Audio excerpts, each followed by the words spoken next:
Excellencies, distinguished guests, ladies and gentlemen. It is my pleasure to participate in this high-level event dedicated to an issue that is of paramount importance in the post-2015 period. The focus of this gathering on operationalization of the 2030 Agenda for Africa's Industrialization is critical to any substantive discussion on the 2015 Development Agenda.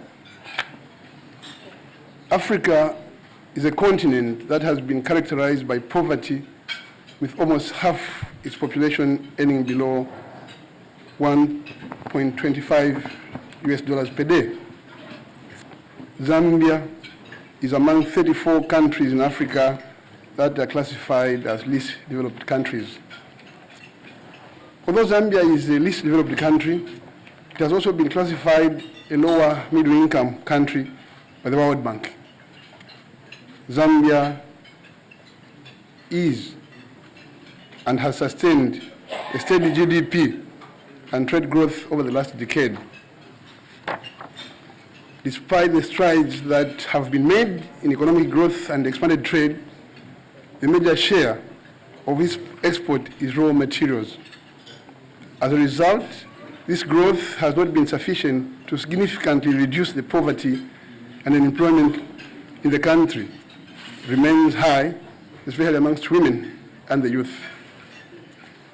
Similarly, although the African continent as a whole has recorded higher GDP growth rates and significant increase in total trade, this GDP growth has had a comparatively limited impact on poverty reduction, improving livelihoods, and facilitating access to economic and social opportunities.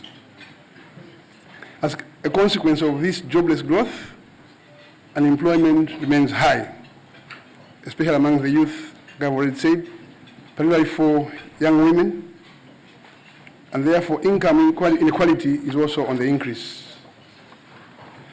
The jobless growth is also in part the result of the economic growth being mostly propelled by exports of raw commodity products rather than value-added products. In addition, the export of raw materials renders countries vulnerable to external shocks and commodity price fluctuations. Zambia depends on copper, and the price of copper currently is at the lowest. In Africa, particularly the countries that are both LDC and LLDCs are net importers of finished goods, thereby depriving the continent of economic development that comes with export of finished goods.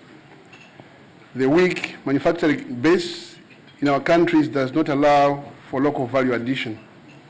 As a result, jobs that should be in the country with the natural resources are being exported to countries that do have the capacity to add value. The increasing dependence on finite primary commodities proportionately increases the fragility of African states, both economically and in terms of the environmental strain. The primary resource-based development path is unsustainable, both in the short and long term. As we have already established, increase in GDP or trade does not equal development. We have to industrialize for meaningful development.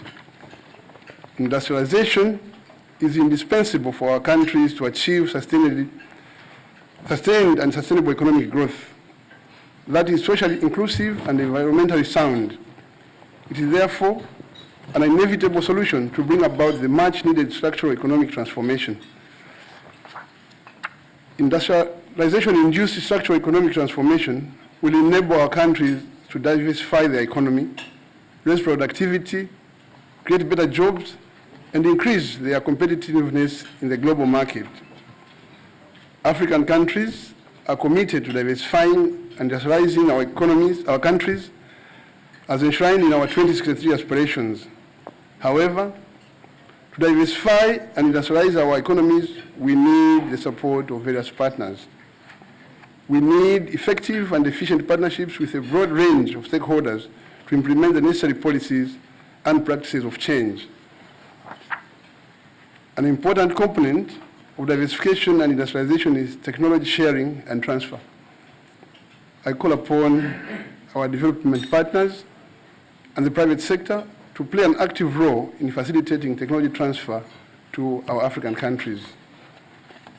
Technology will give African countries the means to be competitive and undertake value addition to our abundant natural resources.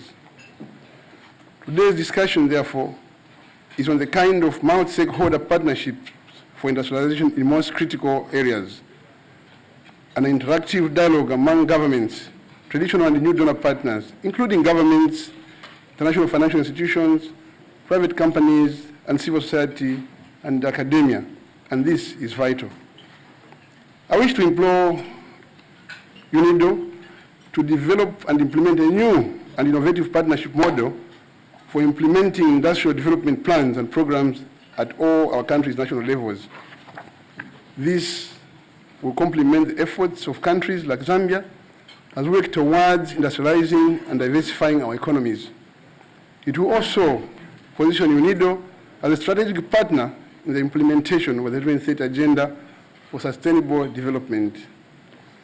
Let me end by thanking the organizers, UNIDO, African Union, UNECA, and OSAR for providing this platform. I thank you for your attention.